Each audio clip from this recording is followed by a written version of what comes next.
Dominic, lord of the Carpathian Vale and king of the unseen court, surveyed the object on his obsidian council table with the kind of profound suspicion he usually reserved for rogue warlocks and treaties involving daylight hours.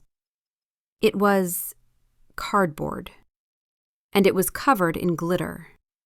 He circled it slowly, the ancient stones of his fortress silent witnesses to this new, baffling intrusion. His mate, Sarah, stood on the other side of the table, her arms crossed, a small, challenging smile playing on her lips. The smile, he had learned over the past 6 months, was a harbinger of chaos. Beautiful, maddening chaos.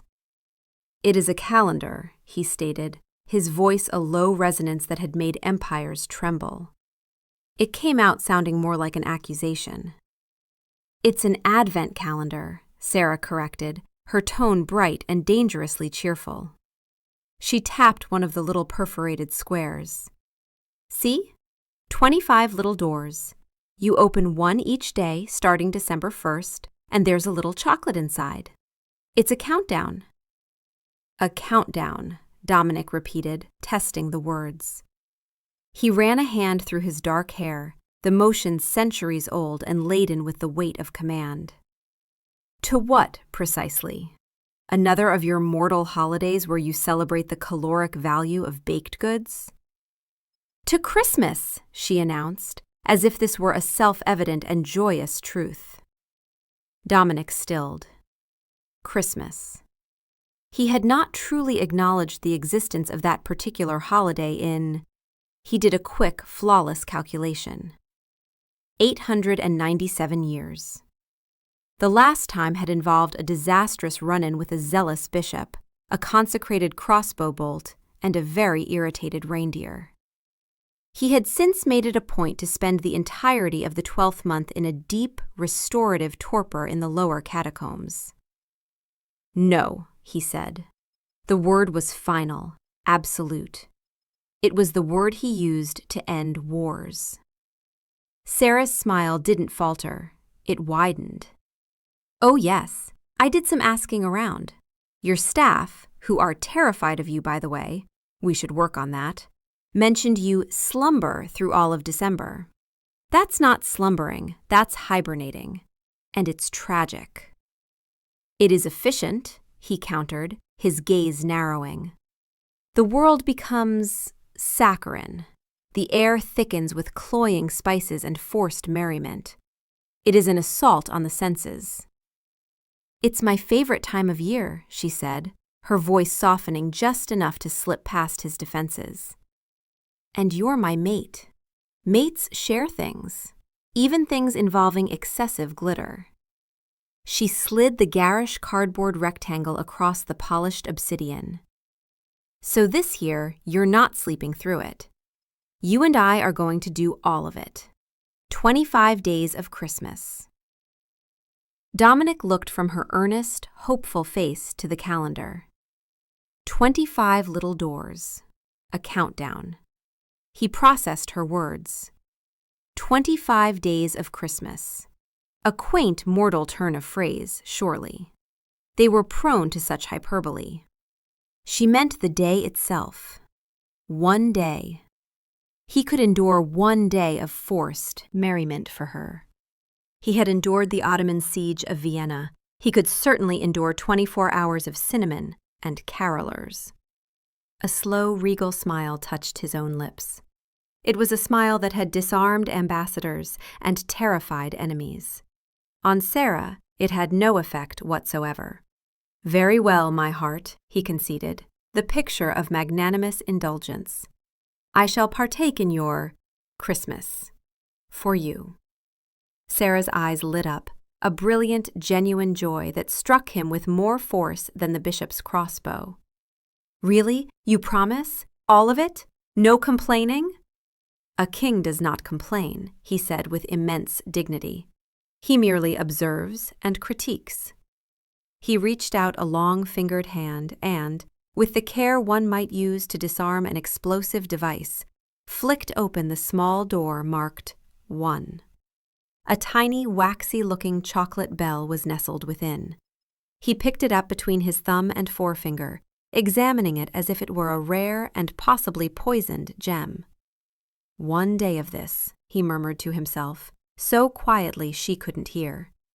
"I can certainly survive one day." He had no idea that he had just agreed to a 25-day siege.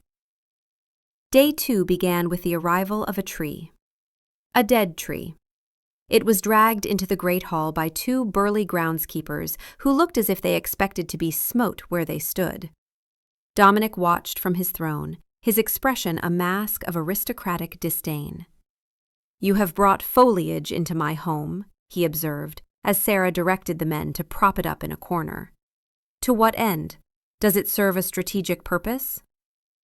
"It's a Christmas tree, Dominic," Sarah said, dusting pine needles from her jeans. "We decorate it." She produced a series of large boxes. From them she pulled out spheres of colored glass, strings of glittering beads, and a tangle of wires dotted with tiny lights that offended his supernaturally sensitive eyes. "We adorn a deceased plant with trinkets," he clarified, his brow furrowed in genuine confusion. "As a tribute?" "As a tradition," she sighed, though she was still smiling. "Here." She handed him a delicate, blood-red glass orb. "Be careful, it's fragile." Dominic accepted the ornament. It was lighter than a whisper, a hollow globe of impossible delicacy. He understood the concept of fragility, in an abstract sense. He himself was the opposite of fragile. He was eternal, immutable.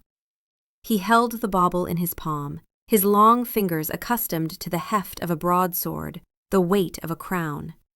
He applied what he considered to be the absolute minimum pressure required to hold an object. Crack! The sphere disintegrated into a fine, glittering dust in his hand. He stared at the crimson powder coating his pale skin.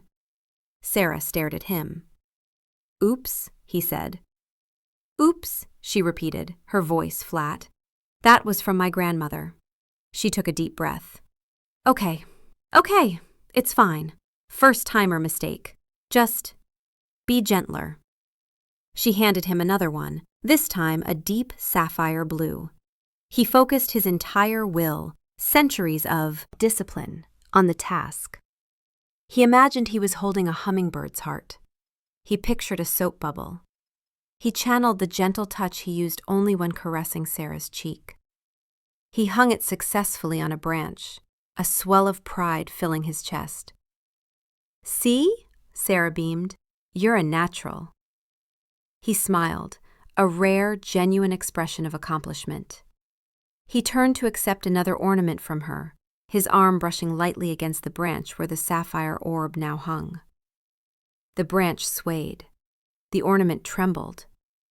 It slipped from its precarious perch and plummeted to the stone floor, where it shattered with a sound like a tiny, broken bell. Dominic stared at the sparkling blue shards. Sarah closed her eyes, her lips moving in a silent count to 10. "Perhaps," Dominic suggested carefully, "my talents are better suited to a supervisory role." He spent the next hour sitting on his throne, offering unsolicited advice. The tinsel distribution is asymmetrical. It offends the eye. That angel appears to have a significant list to starboard. Aesthetically, the pug in a Santa hat ornament clashes with the Gothic grandeur of this hall. Sarah, perched precariously on a ladder, threw a string of popcorn at him. It bounced harmlessly off his chest. He did not flinch, but his internal monologue was a litany of baffled observations on the illogical and deeply frustrating rituals of mortal merriment. Day 4 was baking day. Sarah had insisted, claiming the smell of gingerbread was the official scent of Christmas. Dominic found the scent cloying, but he was committed to his single day of holiday endurance. He donned a black silk apron over his usual tailored tunic and trousers, an accommodation he felt was immensely sporting of him. "All right," Sarah said, pushing a bowl of brown dough toward him. "Your job is to roll this out and use these cutters." She held up a set of metal shapes, a star, a snowman, a reindeer. Dominic regarded the sticky mass. This is the base component? Flour, ginger, molasses, all the good stuff, she confirmed. Just roll it flat, not too thin. He picked up the wooden rolling pin. It felt absurdly light in his hands. He applied a gentle, measured pressure, the same he'd used for the ornaments. The dough flattened instantly, becoming a paper-thin sheet stuck irrevocably to the marble countertop. Sarah pinched the bridge of her nose. Okay, new plan. You're on icing duty. She presented him with several bowls of white frosting and an array of food coloring vials. We need red and green. Red. Red was a color Dominic understood. He understood its nuances, from the bright crimson of a fresh wound to the deep burgundy of aged vintage stock. He took the vial of red coloring. A few drops, she had said, but a few drops seemed so insufficient. To truly capture the essence of red, one needed commitment. He unscrewed the cap and poured a generous amount into the bowl of white icing. He stirred. The frosting turned a pale, disappointing pink. More, he muttered, a flicker of artistic obsession igniting within him. He added more dye, then more. The icing deepened, passing through rose and cherry until it achieved a color of spectacular, alarming vibrancy. It was the precise shade of arterial blood. Perfect, he declared with satisfaction. Sarah came over to inspect his work. She stopped dead. Dominic, that's really red. Is that not the objective? It's supposed to be festive red, not crime scene red, she whispered, staring at the bowl as if it might begin to pulse. He ignored her lack of vision and proceeded to decorate a gingerbread man. He eschewed the traditional smiling face, instead giving the cookie a look of existential terror and 2 small crimson dots on its neck. He held it up for her approval. Sarah stared at the vampiric gingerbread man. A long, strange silence descended upon the kitchen, broken only by the hum of the massive industrial-grade refrigerator where Dominic kept his beverages. You know what? She finally said, her voice strained. I think we have enough cookies. Day 7 brought the Christmas movie marathon. Sarah had curated a list she called the essentials. Dominic, ever the scholar, prepared to analyze these cultural artifacts with the rigor they were due. They began with a black-and-white film about a man named George Bailey, who was apparently a pillar of a small, insignificant community. Dominic watched, silent and intense, for the first hour. His financial model is deeply flawed, he announced during a scene at the building and loan. He's extending credit with insufficient collateral. The entire enterprise is a house of cards, doomed to collapse under the slightest market pressure. It is, frankly, irresponsible. Sarah threw a piece of popcorn at him. It's not about the bank, it's about his character. His character is that of a poor businessman, Dominic insisted. Next was a film about a green, furry creature who despised the holiday. Dominic found himself unexpectedly sympathetic to the protagonist. I confess, he said, as the Grinch slithered around a garishly decorated home. I understand his impulse. The incessant noise, the needless clutter. He is a creature of taste and discernment. He's the bad guy, Dominic. You're supposed to root for the tiny, singing people. The Whos? He scoffed. They exhibit a hive mind mentality and a shocking lack of situational awareness. Their village is a prime target for acquisition. The final film of the evening was a more modern affair, involving a New York police officer in a Los Angeles skyscraper. Now this, Dominic said, leaning forward for the first time all night, a glint of approval in his ancient eyes, is a masterpiece of tactical realism.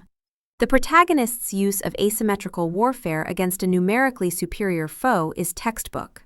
His improvisational skills are commendable. It's not a Christmas movie, Sarah protested, exasperated. It takes place on Christmas Eve, Dominic countered, raising a regal finger. The temporal setting is indisputable. It is, therefore, the only logical choice for the genre. Sarah buried her face in a pillow and screamed. It was a short, muffled scream, but it was filled with the agony of a woman whose cinematic traditions were being systematically dismantled by a 900-year-old tactical analyst. The days began to blur into a montage of well-intentioned failures. Day 10 was gift wrapping. Dominic, determined to redeem himself, approached the task with military precision. He laid the paper out, measured the box, and folded the corners with geometric accuracy. The result was a perfectly creased, sharp-edged package. He then reached for the tape. The flimsy, transparent strip clung to his fingers, refusing to detach. He tugged. His supernatural strength, so useful for rending iron bars, was useless against the adhesive. In a moment of profound frustration, he pulled his hand away sharply. The paper, the box, and a significant portion of the tablecloth came with it. Day 12 was caroling, or rather, enduring carolers. A small, cheerful group from the local village had been permitted to approach the castle gates, their voices thin and reedy in the cold night air. "They are egregiously off-key," Dominic noted from the battlements, Sarah shivering in a parka beside him. "The tenor is flat, and the alto is rushing the tempo. It is an affront." "They're trying their best," Sarah hissed, waving down at them. Dominic's eyes glowed with a faint crimson light. "Allow me to assist." He focused his will, his ancient power reaching across the courtyard. The carolers faltered mid-verse through "Deck the Halls," their eyes glazed over. Then, in perfect, haunting unison, they began to sing a 13th-century Gregorian chant. Their harmony was flawless, their pitch absolute. The ethereal, mournful sound echoed across the snow-covered valley. Sarah stared at him, her mouth agape. "Did you just hypnotize the carolers?" "I improved their performance," he corrected. "They will thank me for it later. Or, rather, they will have no memory of it, but their subconscious will retain the muscle memory of proper vocal control." By day 15, Sarah's smile was becoming brittle. The easy laughter that had first enchanted him was growing rare. Her witty retorts were sharper, less playful. He could feel her pulling away, erecting a wall he did not understand and could not breach. His failures, which had begun as sources of shared, exasperated humor, were now just failures. The incident at the Christmas market on day 17 was a turning point. He had agreed to go, steeling himself for the onslaught of humanity. The press of the crowd was irritating, the smells of roasting chestnuts and cheap perfume overwhelming. But he was doing it for her. He watched her at a stall selling handmade ornaments. She picked up a small wooden reindeer, its painted eyes slightly crooked, a red pom-pom for a nose. A genuine, unforced smile touched her lips, the first he had seen in days. It was a look of pure, unadulterated nostalgia. "This one," she'd said, her voice soft. "It looks just like one my mom had." He'd meant to say something supportive. He'd meant to offer to buy the entire stall for her. Instead, what came out was, "The craftsmanship is appalling. The proportions are anatomically incorrect, and the paint application is amateurish at best." The light in her eyes died. She put the ornament down. "You're right," she said, her voice devoid of emotion. "It's junk." She walked away, and for the first time, he felt the cold of the winter air sink deep into his bones. He had done something wrong. Something more significant than crushing a bauble or ruining a cookie. He had broken a memory. Day 20 brought the sweater. She presented it to him in a brightly wrapped box. He opened it with uncharacteristic caution. Inside, nestled in tissue paper, was a garment of such profound ugliness that it defied mortal description. It was a wool monstrosity of a particularly bilious green. On the front, a reindeer with googly eyes and a flashing, battery-powered red nose was stitched in thick, clumsy yarn. It is, he began, searching for a word that was not an abomination. Vibrant. It's for you to wear on Christmas Eve, she said, her expression unreadable. You promised, Dominic. All of it. He looked from the sweater to her face. He saw the challenge in her eyes, but underneath it he saw a deep, resonant weariness. She was tired. Tired of his critiques, tired of his confusion, tired of his inability to simply understand. He was the king of a vast, dark kingdom, a being of immense power and intellect, yet he could not navigate the emotional landscape of this one mortal woman, the woman who was the anchor of his entire existence. I will wear it, he said, his voice quiet. Her only response was a slight, sad nod before she turned and left him alone in the cavernous library with the hideous, flashing sweater. The days leading up to Christmas Eve were quiet, tense. The easy banter that had been the soundtrack of their life together was gone, replaced by a polite, aching silence. He tried to engage her, to understand the source of her withdrawal, but his attempts were clumsy, analytical. Sarah, my data suggests a 73% decrease in our verbal interactions. The primary variable appears to be the holiday rituals. If we cease the rituals, will our equilibrium be restored? She had just looked at him, a flicker of pain in her eyes. You really don't get it, do you?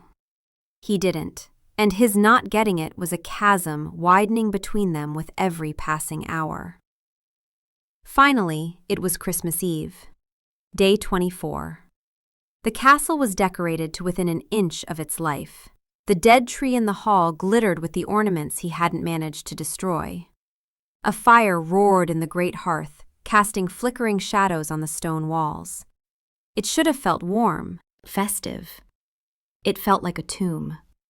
Sarah was quietly placing wrapped gifts under the tree. She moved with a listless grace that tore at him. He stood in the arched doorway, watching her. He had not yet donned the sweater. He was saving that particular humiliation. It is almost over, he said, his voice softer than he intended. He meant it to be a comfort, an acknowledgement that her strange, exhausting ritual was nearing its conclusion. She stiffened, her back to him. She placed the last gift with deliberate care before she stood up and turned to face him.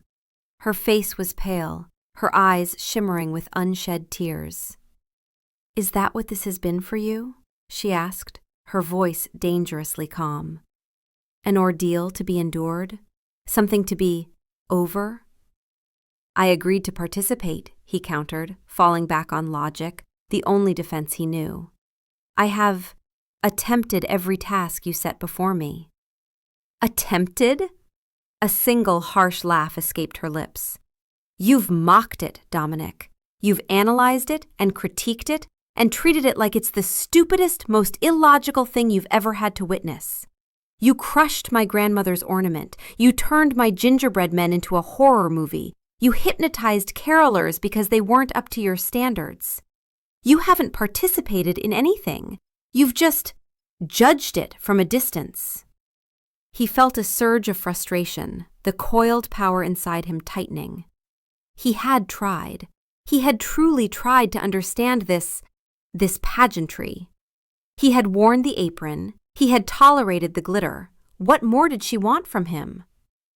I do not understand the purpose, he finally exploded, his voice echoing in the cavernous hall, making the glass ornaments tremble on the tree. I do not understand the blind devotion to these illogical traditions. The saccharine music, the dead foliage, the exchange of material goods of questionable value. What is the point of it all, Sarah? Why does this one single day of the year matter so much to you? The question hung in the air between them, sharp and cold. The fire crackled, oblivious. Sarah didn't shout back. The fight seemed to drain out of her, leaving behind something fragile and raw. She wrapped her arms around herself, a gesture of self-protection that wounded him more than any blade. Her voice, when it came, was a whisper that carried all the weight of the world. Because it was my mother's favorite, she said, her gaze fixed on a small, slightly crooked wooden reindeer ornament hanging on the tree. She died 3 years ago, just before Christmas.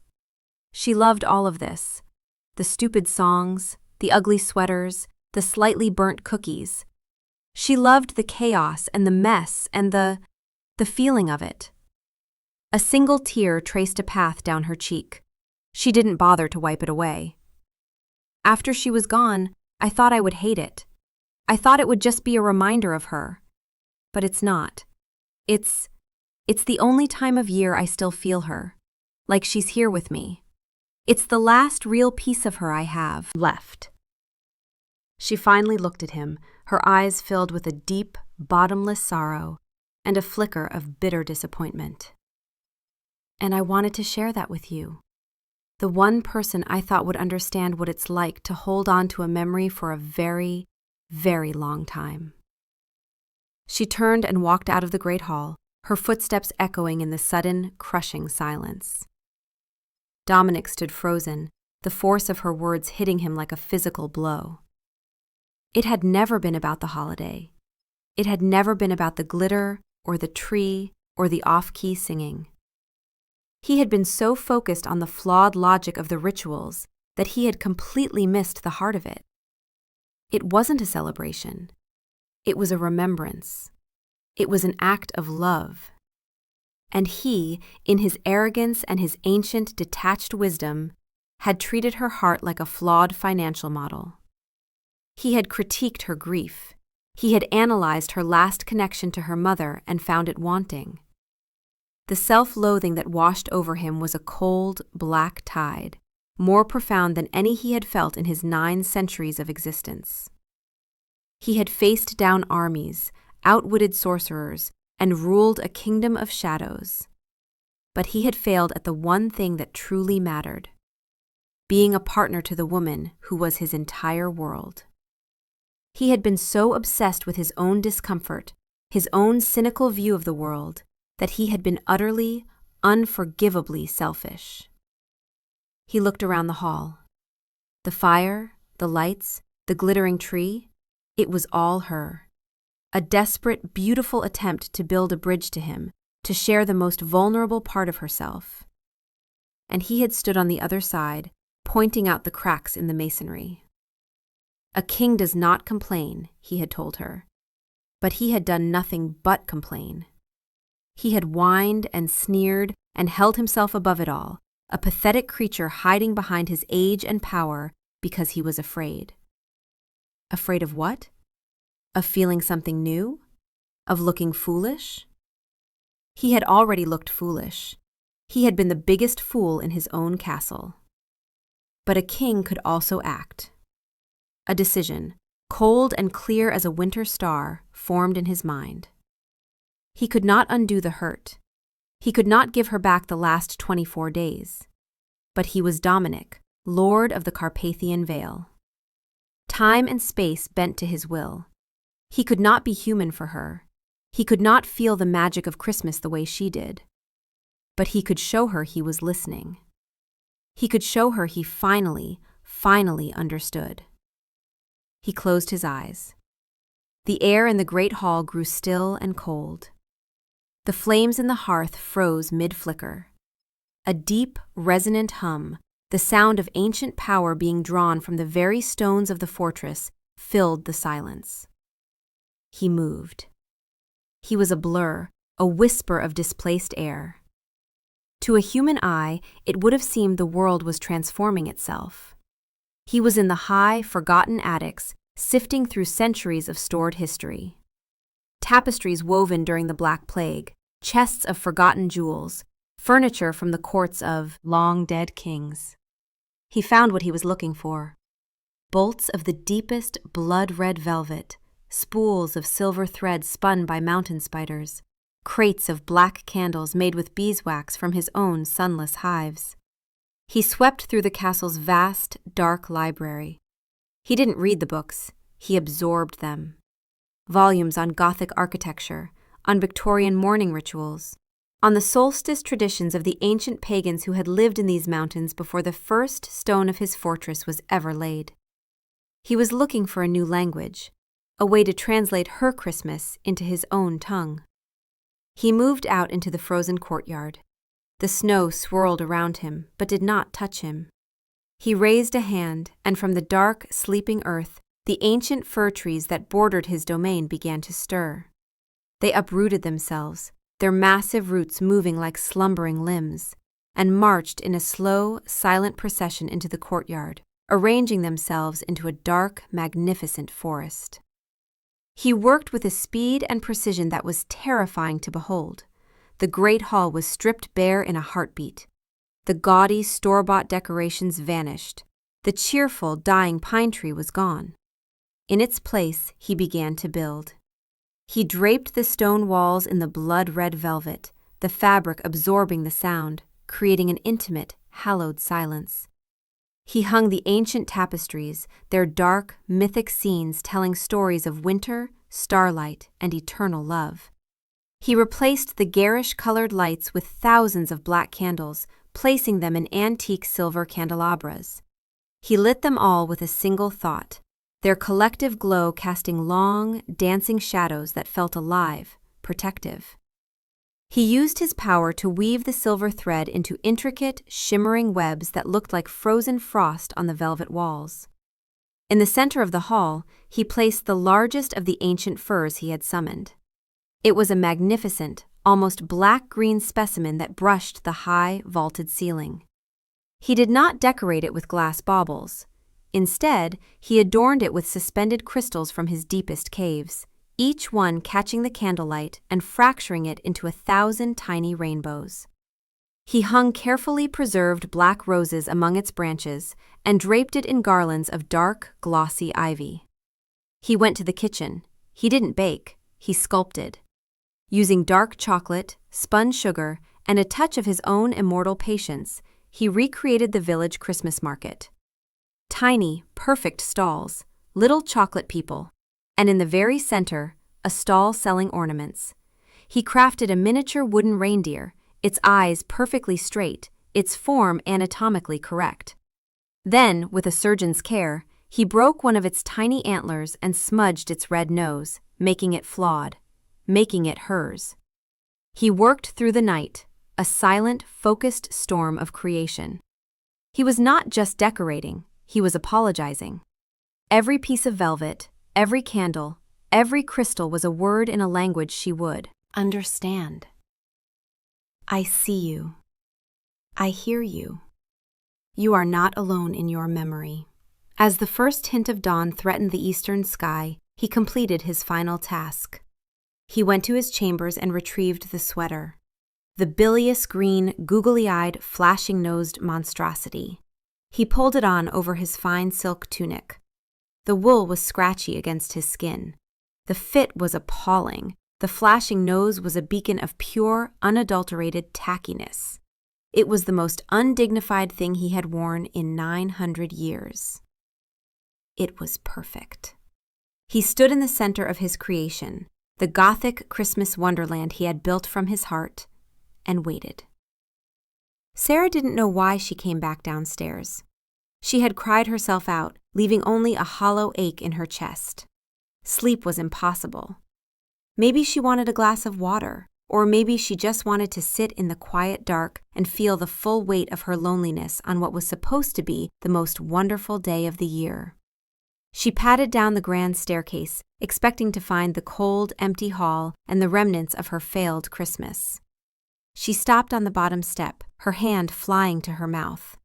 The hall was transformed. It was dark, yet incandescent.